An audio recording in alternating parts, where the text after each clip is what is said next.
ஒரு விஷ பரீட்சையிலே நாங்கள் ஈடுபட்டு அசைக்க ஒண்ணாத இந்த மக்கள் ஆணையை இல்லை என்று நிறுவுவதற்கு நாங்கள் முயற்சி செய்கிறோமா?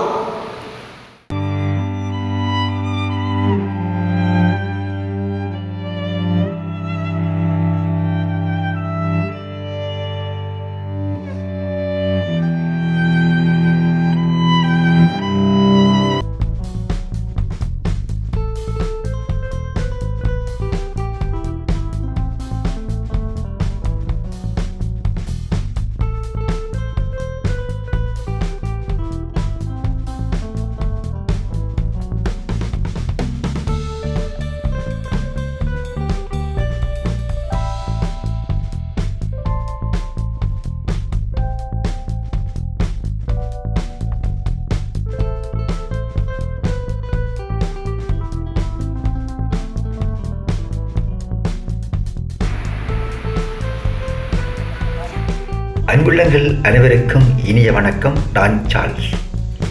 யாழ் மத்திய கல்லூரி தந்தை செல்வா கேட்போர் கூடத்தில் நடைபெற்ற அறிவோர் ஒன்று கூடிய அரசியல் கருத்துக்கள நிகழ்வில் ஜனாதிபதி தேர்தல் தொடர்பில் பொது வேட்பாளர் விடயம் குறித்து பொது நிலைப்பாடும் பொது வாக்கெடுப்பும் என்ற தலைப்பின் கீழ் சட்டத்தரணியும் நாடாளுமன்ற உறுப்பினருமான எம்ஏ சுமந்திரன் அவர்கள் கருத்துரை வழங்கினார்.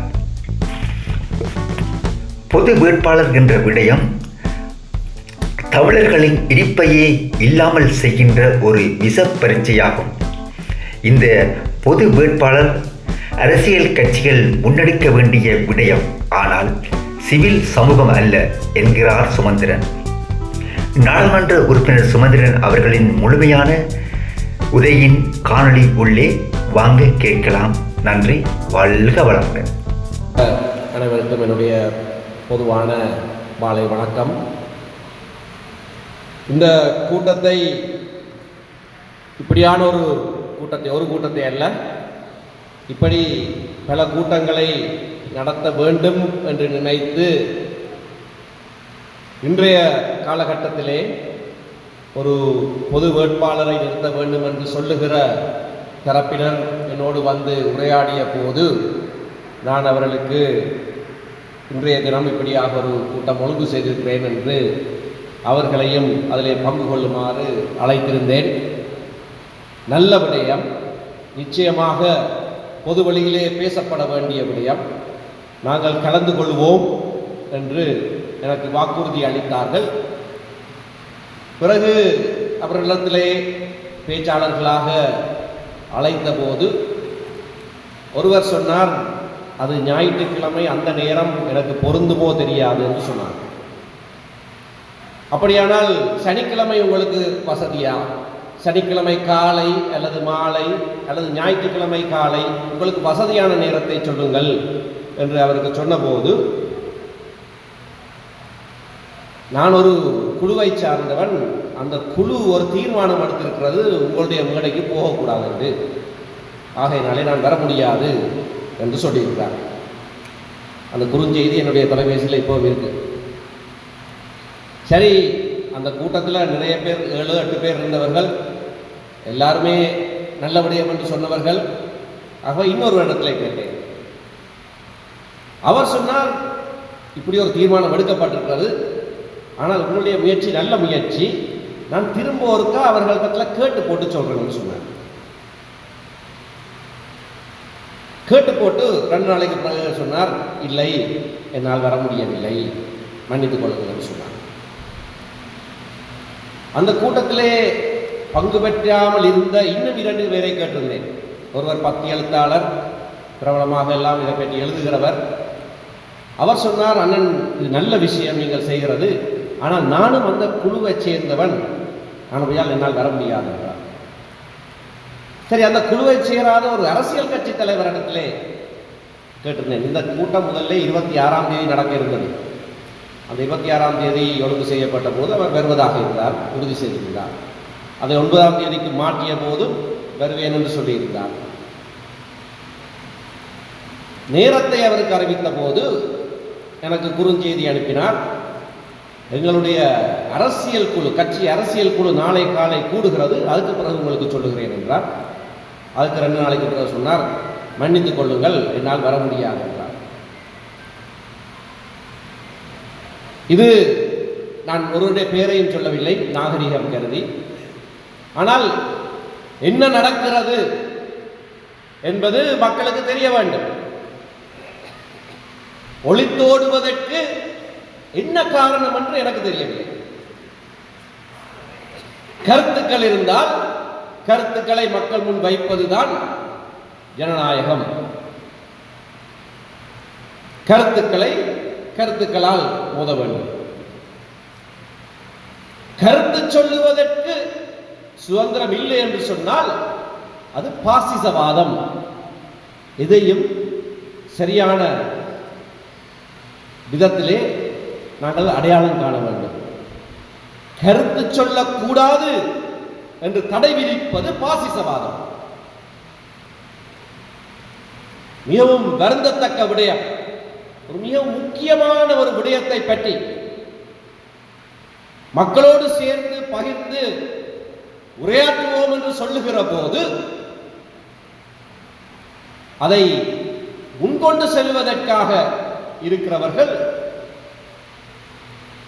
ஏன் தங்களை பாசிசவாதிகளாக அடையாளம் காட்டிக் கொள்கிறார்கள் என்று எனக்கு புரியவில்லை. சரி, அவர்கள் ஒரு பக்கத்தில் விடுப்போம். இந்த நேரத்தை அவர்களை பற்றி விமர்சித்து வீணாக்க கூடாது.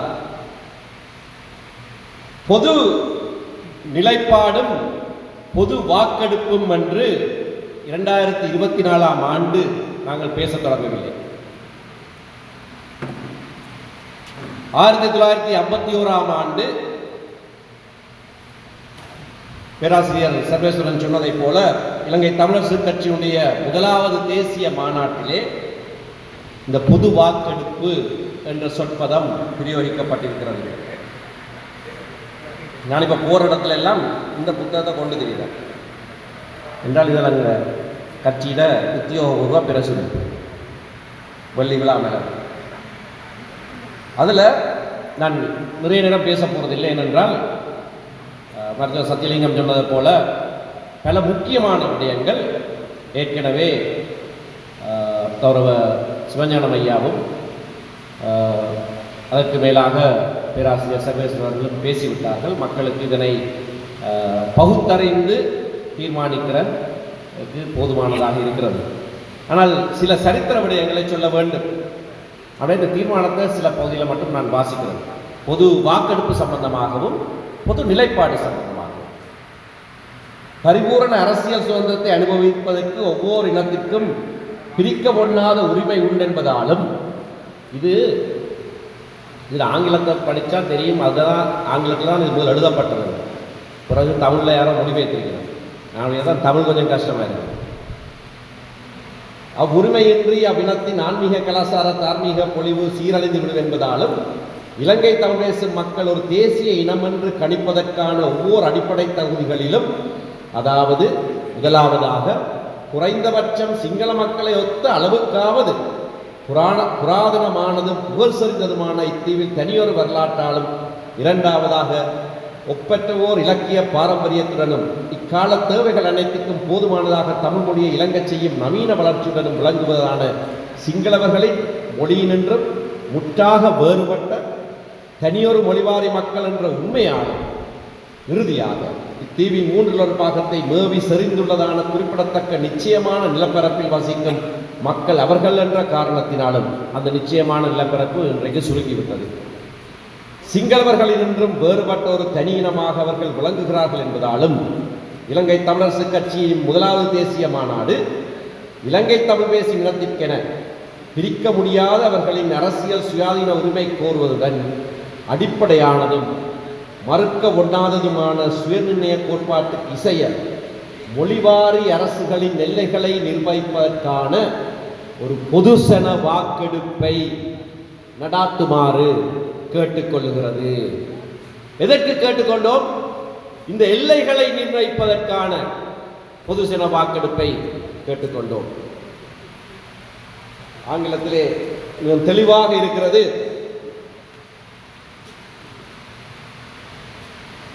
அது வாசிக்கிற நேரம் எடுக்கும். ஆகவே நாங்கள் தனியான ஒரு இனம், எங்களுடைய மொழி, புராதனம், பாரம்பரியம், கலாச்சார பாரம்பரியம், நாங்கள் தனியான இடத்திலே வாழுகிறோம், எங்களுக்கு என்று ஒரு ஆட்புலம் இருக்கிறது. இவையெல்லாவற்றையும் சொல்லி 51ஆம் ஆண்டு ஏப்ரல் மாதத்திலே ஒரு தீர்மானம் நிறைவேற்றப்பட்டது. அடுத்த வருடம் நடந்த பொது தேர்தலிலே இலங்கை தமிழரசு கட்சிக்கு வெற்றி கிடைக்கவில்லை. வடக்கிலே ஒருவரும் கிழக்கிலே ஒருவரும் தான் வென்றார். ஆனால் 56ஆம் ஆண்டிலே இருந்து இந்த கோட்பாட்டுக்கு இன்று வரைக்கும் தொடர்ச்சியாக நடைபெறுகிற அனைத்து தேர்தல்களிலும் மக்கள் வாக்களித்திருக்கிறார்கள். இதற்கு கூடுதலான கோரிக்கைக்காகத்தான் ஒரு தடவை வாக்களித்தார்களே தவிர சமஷ்டி கோரிக்கைக்கு குறைவாக எந்த தருணத்திலேயும் வடகிழக்கு தமிழ் மக்கள் வாக்களிக்கவில்லை. சமஷ்டி கோரிக்கைக்கு குறைவான எந்த தீர்மானத்துக்கும் தமிழ் மக்கள் இசையவில்லை. ஆனபடியினால்தான் பேராசிரியர் சொன்னதைப் போல சர்வதேச கட்டுரைகள் ஏராளம் இலங்கையை உதாரணமாக சொல்லி பேசுகிறார். இந்த விடயத்தை பற்றி எழுதப்படுகிற கட்டுரைகள் எல்லாவற்றிலேயும் இலங்கை ஒரு உதாரணமாக பேசப்படுகிறது, சொல்லப்பட்டிருக்கிறது. அதிலே ஒன்றிலே கூட இலங்கை வாழ் தமிழ் மக்கள் ஒரு தேசிய இனம், அவர்களுக்கு சுயநிர்ணய உரிமை உண்டு, அந்த சுயநிர்ணய உரிமையின் அடிப்படையிலே சமஷ்டி ஆட்சி முறைக்கு அவர்கள் உரித்தானவர்கள் என்ற நிலைப்பாட்டுக்கு மாறாக சர்வதேசத்திலே எந்த கருத்தும் இதுவரைக்கும் வைக்கப்படவில்லை. இது உறுதியாக இருக்கிற ஒரு நிலைப்பாடு. சர்வதேசத்தில் மட்டுமல்ல, இலங்கையிலேயும் இன்று வரைக்கும் எந்த அரசாங்கமாக இருக்கட்டும், எந்த எதிர்க்கட்சியாக இருக்கட்டும், ஒரு சமஷ்டி தீர்வுக்கென்று தமிழ் மக்கள் ஆணை கொடுக்கிறார்கள், திரும்ப திரும்ப கொடுத்திருக்கிறார்கள் என்பதை எவருமே சவாலுக்குட்படுத்துவதில்லை. எவரும் சவாலுக்குட்படுத்துவதில்லை. தீர்மானமான ஒரு நிலைப்பாடு,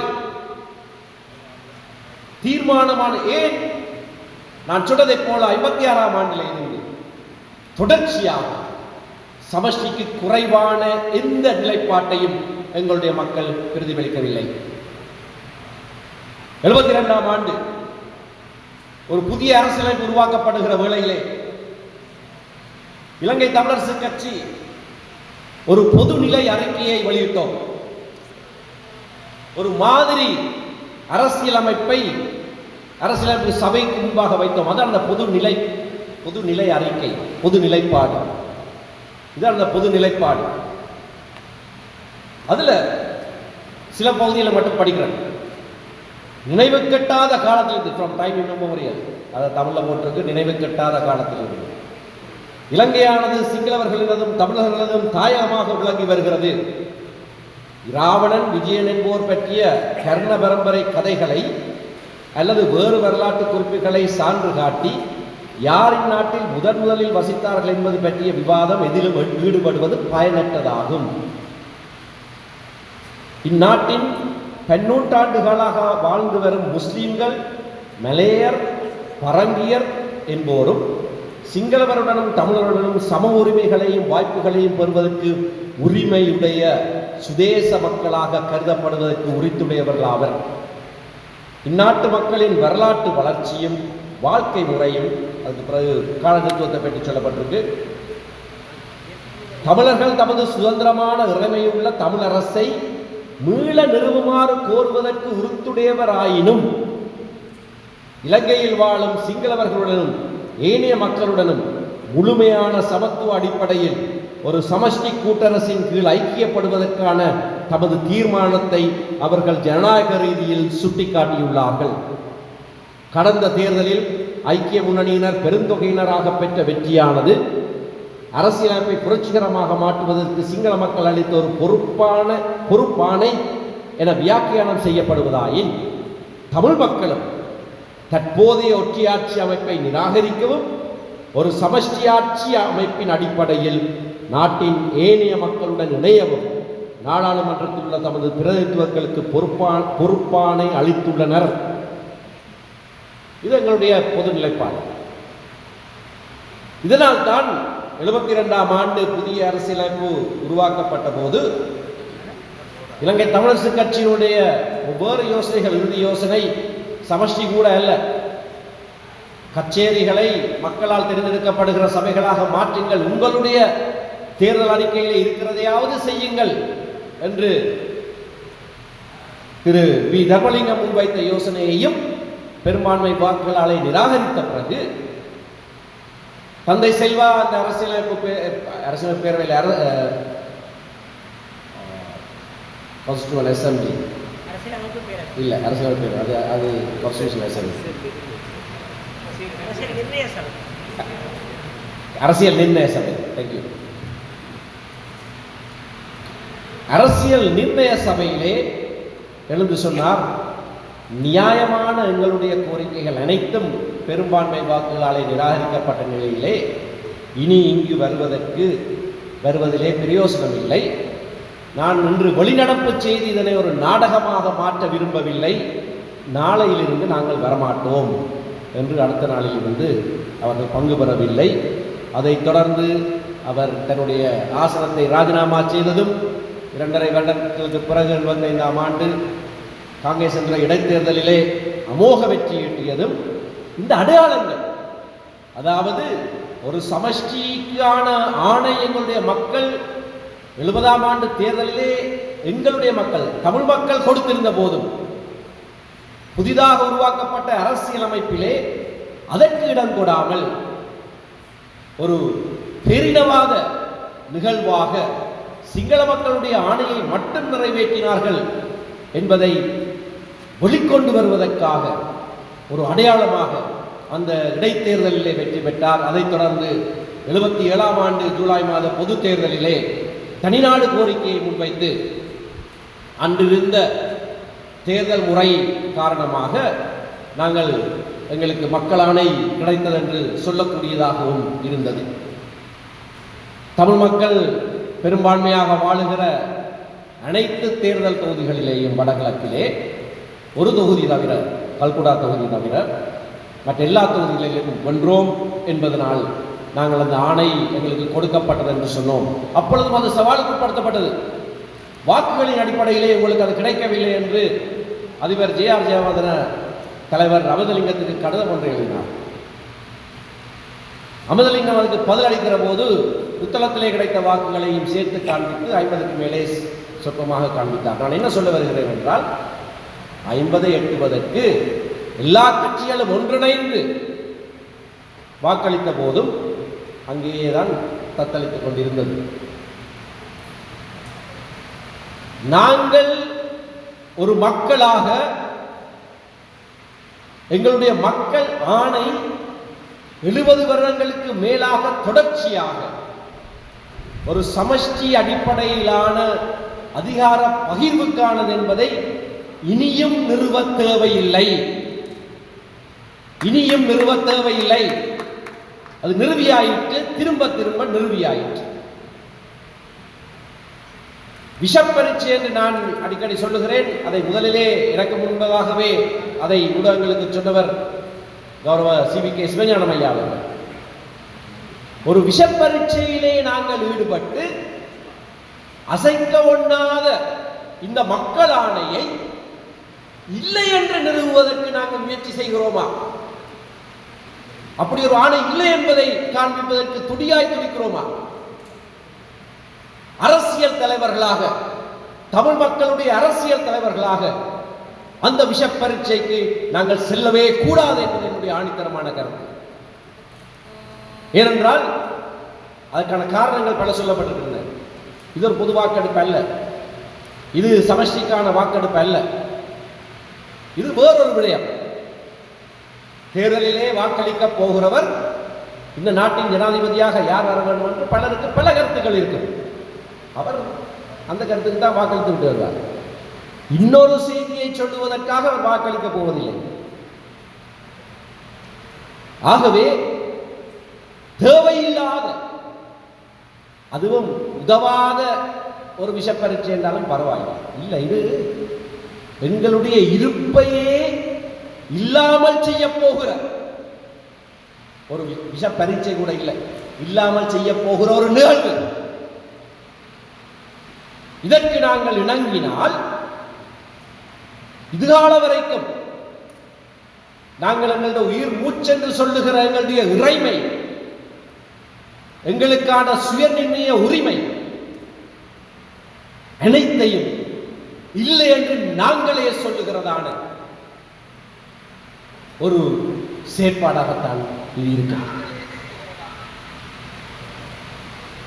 அரசியல் தலைவர்கள், அரசியல் கட்சிகள் முன்னெடுக்க வேண்டிய விடயம், சிவில் சமூகத்துக்கு பொறுப்பு இருக்கிறது. அவர்கள் ஆலோசனை சொல்லலாம், அவர்களுடைய ஆலோசனை வரவேற்கத்தக்கது. ஆனால் இது ஒரு அரசியல் நிகழ்ச்சி. தேர்தல் என்பது ஒரு அரசியல் நிகழ்ச்சி, முற்று முழுதான அரசியல் நிகழ்ச்சி.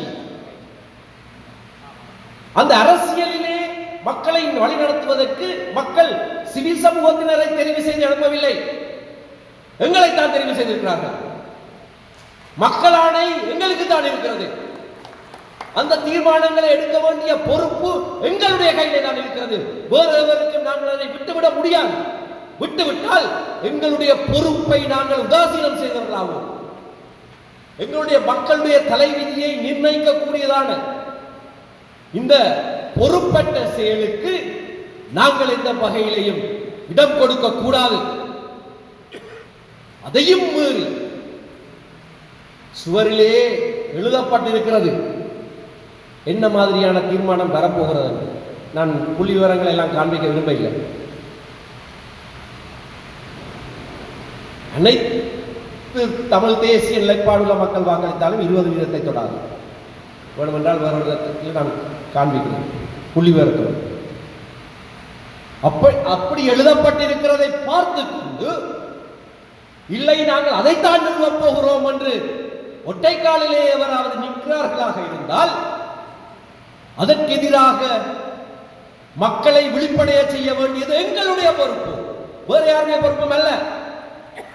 நாங்கள் அதில் இருந்து ஒளித்தோட போவதும் இல்லை. உடனடியாக துரோகி பட்டம் கட்டி விடுவார்கள். ஏன் இலகுவான துரோகி பட்டம்?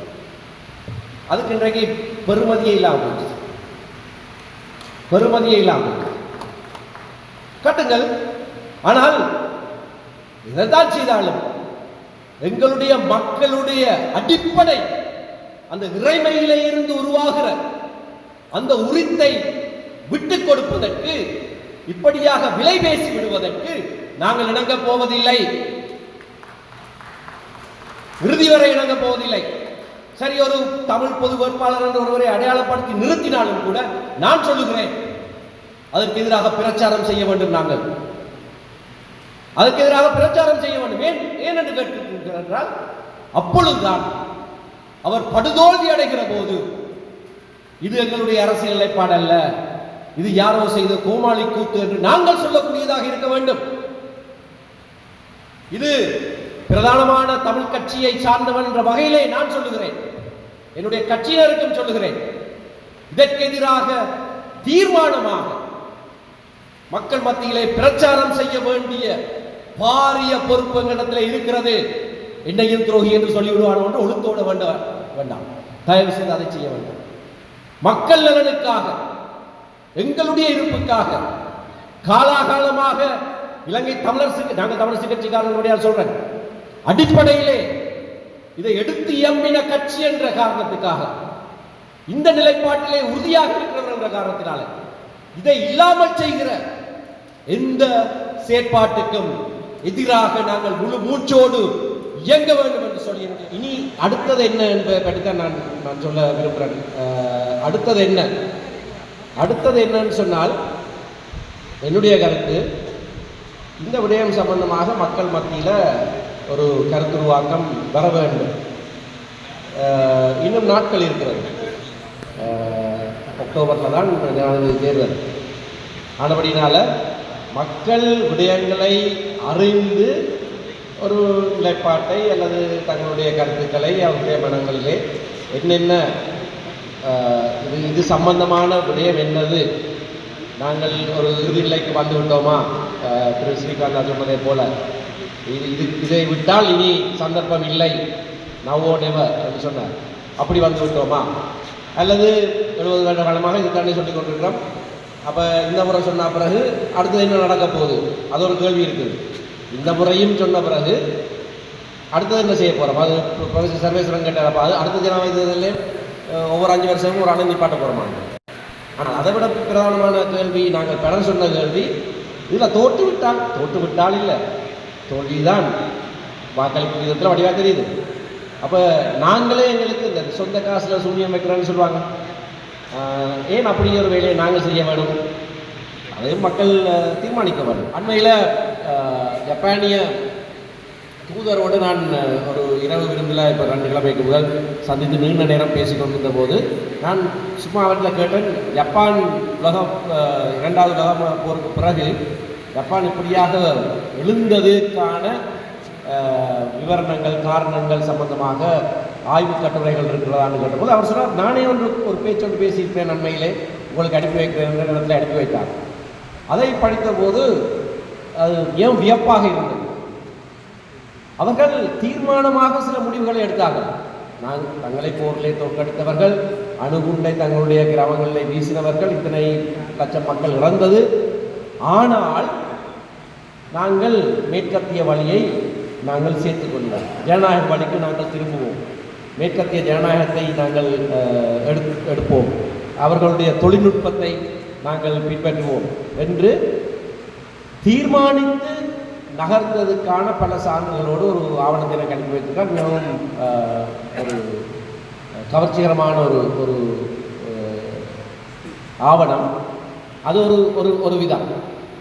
அடுத்தது என்ன செய்ய வேண்டும் என்பது சம்பந்தமாக இன்றைக்கு இருக்கிற நிலைப்பாட்டிலே 2010ஆம் ஆண்டு ஜனாதிபதி தேர்தல் வந்தபோதும் ஒரு தமிழ் வேட்பாளர் நிறுத்தப்பட வேண்டும் என்ற கருத்து வந்தது. திரு சம்பந்தனை கேட்டார்கள். 2015ஆம் ஆண்டும் அதே கருத்து வந்தது. 2019ஆம் ஆண்டும் இப்பொழுது இருக்கிறவர்கள் சிலர், இந்த சிவில் சமூகத்தினர் போல சபை தலைவர்கள் ஒரு கூட்டாக வந்து திரு சம்பந்தனை கேட்டார்கள், நீங்கள் தமிழ் வேட்பாளராக நில்லுங்கள். அவர் அதை அடியோடு மறுத்து விட்டார்.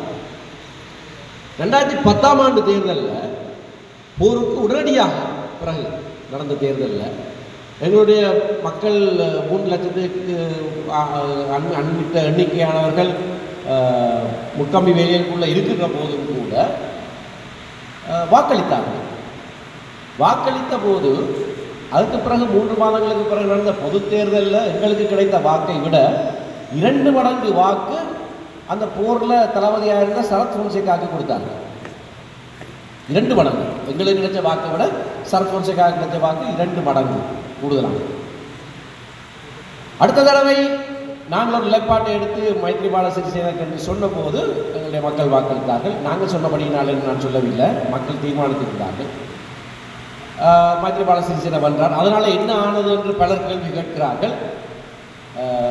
ஆனது என்ன என்று எங்களுக்கு பலருக்கு தெரியும். முடிவாக ஒன்றும் வரவில்லையே தவிர பல விஷயங்கள் நடந்தது பலருக்கு தெரியும். விசேடமாக எங்களுடைய நிலங்கள் விடுவிக்கப்பட்டது. அது ஒரு பெரிய ஒரு விடயம். எங்களுடைய நிலங்கள் விடுவிக்கப்பட்டது. அந்த காலகட்டத்தில் புள்ளி விவரங்கள் இருக்கிறது, அதில் சொல்லிக்கொள்ள நேரத்தை முன்னடிக்கையில் அந்த காலகட்டத்தில் தான் அதிகூடிய அளவான நிலங்கள் விடுவிக்கப்பட்டது. அது எங்களுடைய இருப்புக்கு அத்தியாவசியமானது, எங்களுடைய சுயநிர்ணய உரிமை என்று நாங்கள் சொல்லுகிறதற்கு அடிப்படையானது. ஆகவே அதுவும் நடந்தது. ஒரு புதிய அரசியலமைப்புக்கான முயற்சி நடந்தது, நிறைவேறவில்லை உண்மை. ஆனால் எதுவும் நடக்கவில்லை என்று எவரும் சொல்ல முடியாது. அடுத்த தேர்தலில் மக்கள் தீர்மானமாக தங்களுடைய வாக்குகளை அளித்தார்கள். சில பிரதேசங்களில் 83% சஜித் பிரேமதாச வாக்களை எங்கட மக்கள் வாக்களித்திருக்காங்க. இந்த தடவை அப்படியான சந்தர்ப்பம் இல்லை. எப்படியான சந்தர்ப்பம் இல்லை என்றால், அந்த 3 தேர்தல்களையும் அடுத்த பக்கத்தில் இருந்தது ஒரு ராஜபக்ச. அடுத்த பக்கத்தில் ஒரு ராஜபக்சர் என்றால் எங்களுடைய மக்கள் திரண்டு எதிரானவர்களுக்கு வாக்களித்திருக்காங்க. துரதிருஷ்டவசமாக இந்த முறை ஒரு ராஜபக்சவும் இல்லை. அப்போ தமிழ் வாக்குகளை ஒன்றாக வைத்திருக்கிறது கொஞ்சம் கஷ்டமான விடயம். ஏனென்று சொன்னால், நாங்கள் இந்த பிரதான வேட்பாளர்கள் என்று சொல்லுகிறவில்லை. இந்த பிரதான வேட்பாளர்கள் சொல்லுகிறவர்கள் ஒருவர் சஜித் பிரேமதாச, போன முறை எங்கள் மக்கள் அவருக்கு வாக்களித்தவர்கள். 3 தடவையும் கடந்த 3 தேர்தல்களையும் ஒவ்வொரு வேட்பாளர்களை நிறுத்தினவர் ரணில் விக்ரமசிங்கே. சரத் பொன்சேகாவை நிறுத்தினதவர், மைத்ரிபால சிறிசேனவை நிறுத்தினதவர், சஜித் பிரேமதாசாவை நிறுத்தினதவர், அவரும் இருக்கிறார். சென்ற ஆட்சி காலத்தில் மைத்ரிபால சிறிசேன ஆட்சிக்கு ஆதரவாக எதிர்கட்சியில் இருந்து கொண்டு எங்களோட சேர்ந்து இயங்கினது ஜனதா விமுக்தி பெரும்பான்மை. எதிர்கட்சி தலைவர் பதவியை நாங்கள் வைத்துக்கொண்டு பிரதம கொறடா பதவியை அனுர்குமார திசாநாயக்க கொடுத்து ஒன்றாகத்தான் செயற்பட்டாங்க. நாங்கள் 2 கட்சிகளும் தான் அரசாங்கத்தில் சேராமல் எதிர்கட்சியில் இருந்து கொண்டு ஆதரவு செய்தாங்க. அரசியலமைப்பு உருவாக்க சபையிலேயும் முற்று முழுதாக அந்த விடயங்களுக்கு எங்களுக்கு ஆதரவாக இயங்கி நடந்தது. ஆகவே இந்த 3 பேரும் இருக்கிற போது தமிழ் மக்களுடைய வாக்குகளை ஒரு நிலைப்பாட்டாக கொண்டு வருவது அப்படி என்ற ஒரு கேள்வி இருக்குது. உண்மையை சொன்னால் எனக்கு இன்றைய மனதில் இன்னும் தீர்மானம் இல்லை. அது நாங்கள் பேசி அவர்களோடும் பேசி எடுக்க வேண்டிய தீர்மானம். ஆனால் ஒன்று நிச்சயமாக சொல்லலாம், கடந்த அந்த 3 தேர்தல்களிலேயும் 2 பிரதான வேட்பாளர்கள் இருந்தபோது அதிலே ஒரு தடவை எங்களுடைய வாக்குகள் வெற்றியாளரை தீர்மானித்தது. ஆனால் 3 வேட்பாளர்கள் இருக்கிற போது நிச்சயமாக எங்களுடைய வாக்குகள் தான் வெற்றியாளரை தீர்மானிக்கும். ஆனால் எங்களுடைய வாக்குகள் ஒன்றாக இருக்க வேண்டும், சிதறக்கூடாது. அதற்கான மூலோபாயங்களை நாங்கள் வகுக்க வேண்டும். நாங்கள் அனைவரோடும் பேச்சுவார்த்தை நடத்துகிறோம். அடுத்தடுத்த நாட்களிலே நீங்கள் காண்பீர்கள். ரணில் விக்ரமசிங்கே இன்னும் தன்னை வேட்பாளராக அறிவிக்காத காரணத்தினாலே அவரோடு இன்னும் பேச்சுவார்த்தை இல்லை. மற்றவர்கள் கேட்டுக்கிறார்கள், நாங்கள் பேசுவோம். ஜனாதிபதியாக இருக்கிற ரணில் விக்ரமசிங்கத்தில் நாங்கள் ஒரு விஷயத்தை கேட்க போகிறோம். நீங்கள் ஜனாதிபதியாக இருக்கிற காரணத்தினாலே தேர்தலுக்கு முதல் செய்ய வேண்டிய சில விஷயங்கள் இருக்கு, அதை செய்யுங்கள். முதல் அதை செய்து காண்பீங்கள். பாராளுமன்றத்தில் சட்டம் நிறைவேற்றுவது ஒரு பக்கத்தில் இருக்கட்டும், நிறைவேற்ற அதிகாரத்தை கொண்டு செய்யக்கூடிய விஷயத்தை முதல்ல செய்து காட்டுங்கள். செய்து காட்டினால் நாங்கள் அதை பற்றி சிந்திக்கலாம். இப்படியாக சில நிலைப்பாடுகளை நாங்கள் எடுக்கலாம். மாகாண சபையை பற்றி சொல்லப்பட்டது. 2019ஆம் ஆண்டே மாகாண சபை தேர்தலை கொண்டு வருவதற்காக ஒரு தனிநபர் சட்டமூலத்தை நான் கொண்டு வந்திருக்கேன். திரும்பவும் இந்த பாராளுமன்றத்திலையும் அந்த தனிநபர் சட்டமூலம் கொண்டு வரப்பட்டு இப்போது தக்கத்தில் இருக்கிறது. அது ஒரு வரியிலே சொல்லப்பட்டது. அது உச்ச நீதிமன்றத்துக்கும் போய் உச்ச நீதிமன்றமும் தீர்ப்பளித்திருக்கிறது. சாதாரண பெரும்பான்மையோடு அதை நிறைவேற்றலாம். அதை எடுத்து நிறைவேற்ற சொல்லி கேட்போம். அவர் செய்யலாம். மற்றவர்களுக்கு அந்த வாக்குறுதிகளை கேட்போம். இந்த தடவை என்னுடைய சொந்த கருத்து, இந்த தடவை 3 தெளிவாக சிங்கள மக்களுக்கு சொல்லப்பட வேண்டும். இதைத்தான் நாங்கள் தமிழ் மக்கள் விடயத்திலே செய்ய போகிறோம் என்பதை சிங்கள மக்களுக்கு நீங்கள் தெளிவாக சொல்ல வேண்டும் என்பதை நாங்கள் ஒரு நிபந்தனையாக கூட வைக்கலாம். ஏனென்றால் எங்களுடைய வாக்கு ஒன்றாக இருக்குமாக இருந்தால் அந்த வாக்கு தான் வெற்றியாளரை தீர்மானிக்கும். 30, 35, 30 3 பேர் இருப்பார்களாக இருந்தால் எங்களுடைய வாக்கு தான் நிச்சயமாக தீர்மானிக்கும். அதனாலே எங்களுடைய பேரம் பேசுகிற சக்தி மிக அதிகமாக இருக்கிற இந்த வேளையிலே அந்த ஒரு ஜனநாயக சூழல்ல இப்போ ஆயுதம் இல்லாத சூழல், ஆயுதம் இருந்தால் அது வேறு விஷயம். ஐயா சொன்னதை போல வேட்டு இல்லை ஓட்டு. எண்ணிக்கையில் குறைவாக வாக்கு இருக்கிற மக்கள் அவர்களுடைய வாக்குத்தான முடிவை தீர்மானிக்கும் என்று இருக்குமாக இருந்தால் அது எண்ணிக்கையில் குறைந்த வாக்காக அது கருதப்படாது. எங்களுடைய வாக்கு பலம் 80% கூட விஸ்வரூபம் எடுக்கும். ஏன்னால் நாங்கள் தான் தீர்மானிக்கிற சக்தியாக இருக்கும். அப்படியான சந்தர்ப்பங்கள் வருவது அரிது. ஆகவே இது சமயோசிதமாக சிந்தித்து 3 வேட்பாளர்களையும் குறைந்தபட்சம் ஒரு தீர்வுக்காவது இணங்க பண்ணி, அப்படி செய்தால் தான் எதிர்கட்சியில் இருந்தாலும் அவர்களை எதிர்க்காமல் பண்ணலாம். அப்படியான மூலோபாயங்களை நாங்கள் வகுத்து அவர்களோடு ஹார்ட் பாகேன் மிகவும் கடினமான முறையில் பேச்சுவார்த்தை நடத்தி எங்களுடைய வாக்குகளை ஒன்றாக வைத்து நாங்கள் இந்த தேர்தலை சந்திப்பது நல்லது என்பது என்னுடைய சிந்தனை. வாக்குகளை பகிஷ்கரிப்பதும் ஒரு அதே செய்திக்காக இவர்களாலே பிரயோசனம் இல்லை என்று சொல்லுகிற செய்திக்காக வேறொருவருக்கு வாக்களிப்பதும் எனக்கு வித்தியாசம் தெரியவில்லை. ஆகையினால அப்படியா பகிஷ்கரித்தும் பார்த்துறாங்க 2005ஆம் ஆண்டு அதனுடைய விளைவுகளையும் சந்தித்தனாங்க. ஆனபடினால இந்த வாக்கை பிரயோஜனமான முறையில் நாங்கள் ஒரு ஜனநாயக சூழல்ல மற்றவர்கள் மூன்றாக பிரிந்திருக்கிற போது நாங்கள் தீர்மானிக்கிற சக்தியாக எங்களுடைய வாக்கை திரட்ட முடியும் என்றால் அது எங்களுக்கு மிகவும் பலமானதாக இருக்கும். அதை நாங்கள் செய்வது நல்லது என்ற என்னுடைய கருத்தையும் இறுதியாக சொல்லி, இந்த கருத்துக்கள் பல இடங்களிலே நடத்தப்பட வேண்டும். மருத்துவர் சத்தியலிங்கம் வவுனியாவிலே ஒன்று நடத்த வேண்டும் என்று கேட்டிருந்தார். மன்னாரில் இந்த ஒரு கேள்வி வந்திருக்கிறது, கிழக்கிலேயும் கேட்கிறார்கள். நாங்கள் பேசுவது நல்லது. நாங்கள் பகிரங்கமாக இந்த விடயங்களை மக்களோடு சேர்ந்து பேசுவது மிகவும் ஆரோக்கியமானது. அதை தவிர்ப்பவர்கள் தவிர்க்கலாம். ஆனால் மக்களுக்கு ஆர்வம் இருக்கிறது என்று இன்றைக்கு திரளாக வந்த உங்களுடைய வருகை எங்களுக்கு எடுத்து காட்டியிருக்கிறது. ஆகவே இதில் கலந்து கொண்ட அனைவருக்கும் நன்றி. நன்றி உரை ஒன்று இருக்கிறது, அதை கேட்டுவிட்டு தயவு செய்து போகும்.